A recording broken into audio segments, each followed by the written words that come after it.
ओ hello hello, ये जो गंदगी की है इसे कौन साफ करेगा? तुम्हारे बाप का नौकर।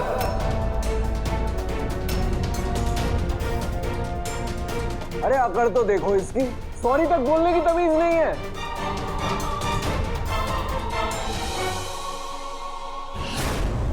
ओ हेलो, सुनाई नहीं दे रहा क्या?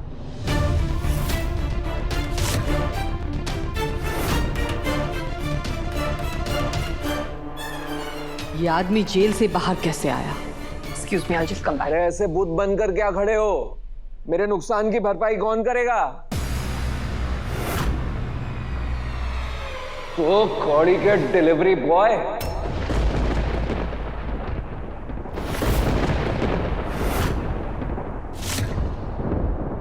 मेरे लाखों के जूते बर्बाद हुए हैं, कौन साफ करेगा इन्हें?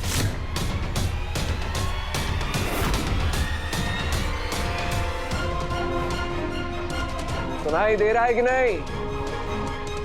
हाँ, साफ करो।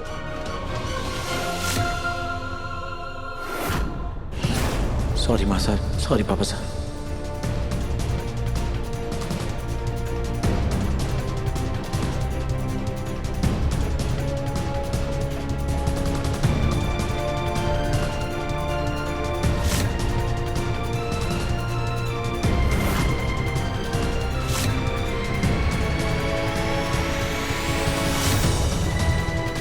दिल खुश हो गया। पब्लिक में बेइज्जत करने का मजा ही कुछ और है।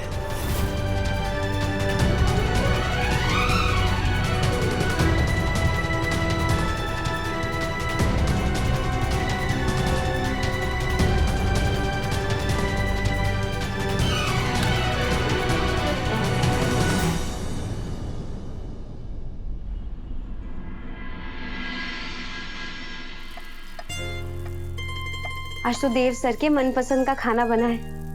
जब देव सर ऑफिस से घर आएंगे ना, तो अपने मनपसंद का खाना देखकर खुश हो जाएंगे। खुशबू भी अच्छी आ रही है। हाँ, वसु लगता है आज कुछ खास बना रही हो, मुझे भी चखाओ ना। हाँ जी, आप बैठिए, मैं लेकर आती हूँ।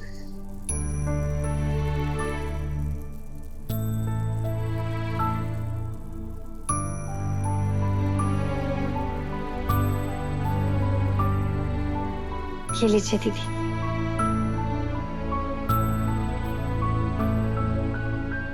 सच वसु, तुम्हारे हाथ में तो माँ अन्नपूर्णा का वास है। चौहान हाउस में भी सब यही कहते थे।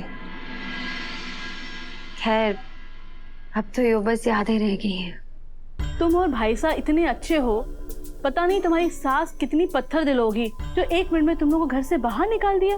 अरे मनीषा जी ऐसी कोई बात ना है, सारी गलती तो हमारी थी। हमने इतने दिनों तक इतना बड़ा सच उनसे छुपाया। चलो माना कि तुमने एक गलती की, लेकिन घर से निकालना, क्या इससे शादी का सच बदल जाएगा? कितनी तकलीफ हो रही है तुम लोगों को ये घर गृहस्थी चलाने में। आइडिया, वसु तुम इतना अच्छा खाना बनाती हो, क्यों ना तुम टिफिन सर्विस शुरू कर लो। बहुत से लोग अपने गांव घर छोड़ के इस शहर में नौकरी के सिलसिले में आते हैं और वो घर के खाने भी तरसते हैं। पर जीजी, मारे से कोई टिफिन क्यों खरीदेगा? यहाँ तो कोई मारे को जानता भी ना है। तुम्हारे लिए ग्राहक ढूंढने का काम मैं करूंगी। सच्ची? अगर ऐसा हो गया ना जीजी, तो हमारे घर में पैसों की थोड़ी मदद हो जाएगी। मैं एक बार देव सर से भी पूछ लूंगी। तुम लोगों ने शादी की है ना, तो ये सर क्या लगाए रखती हो?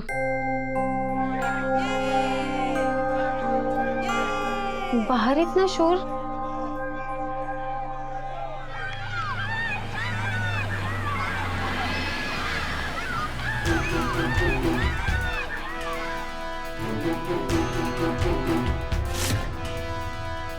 ये तो चौहान हाउस की गाड़ी है।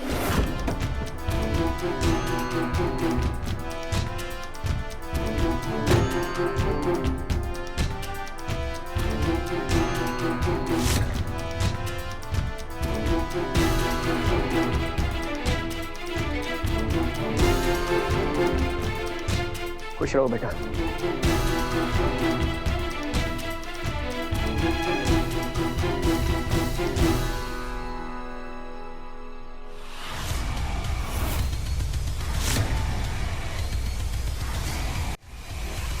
खम्मा गणी देवी हुकुम, आइए ना। हम यहाँ मेहमान बनकर नहीं आए हैं, कुछ हिसाब चुकता करना है। ये छोटा घर, छोटी नौकरी, टुकड़ों पर जीना, तुम्हें तो आदत है इन सब चीजों की। अब देव की किस्मत में भी तुमने यही सब लिख दिया। बहुत खुश हो ना? ये कैसी जगह लेकर आई हो तुम हमारे बेटे को वसुधा? किस हाल में रहने लगा है वो? ऐसे तो हमारे घर के नौकर भी नहीं रहते हैं। चंद्रिका, प्लीज शांत हो जाओ प्लीज। 2 कौड़ी के डिलीवरी बॉय। तुमने हमारे देश की जिंदगी बर्बाद कर दी वसुधा। चौहान एम्पायर का सीईओ, बिजनेस वर्ल्ड का उभरता सितारा, हमारे बिजनेस का उगता सूरज, तुमने उसे मिट्टी में मिला दिया। हजारों एम्प्लॉइज का मालिक आज दर दर भटक रहा है। एक डिलीवरी बॉय बना हुआ है, दर दर जाकर पार्सल दे रहा है, लोगों के ताने सुन रहा है, बेइज्जती सह रहा है, और इस सब की वजह तुम हो वसुधा, सिर्फ तुम। हमारे बेटे को आसमान से जमीन में पटक दिया तुमने। पत्नियां पति के लिए वैभव लक्ष्मी बनकर आती है, पर तुम हमारे बेटे की जिंदगी में बदनसीबी बनकर आई हो वसुधा।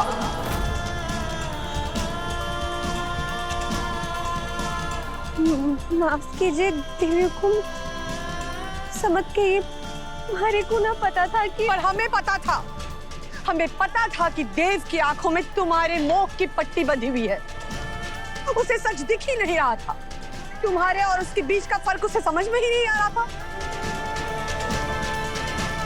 तुमने पाप किया है वसुधा, हमारे सीधे साधे बेटे को अपनी मक्कारी में फंसाने का पाप, हमारे घर के चिराग को छीनने का पाप, और सबसे बड़ा एक माँ से उसके बेटे को छीनने का पाप किया है तुमने।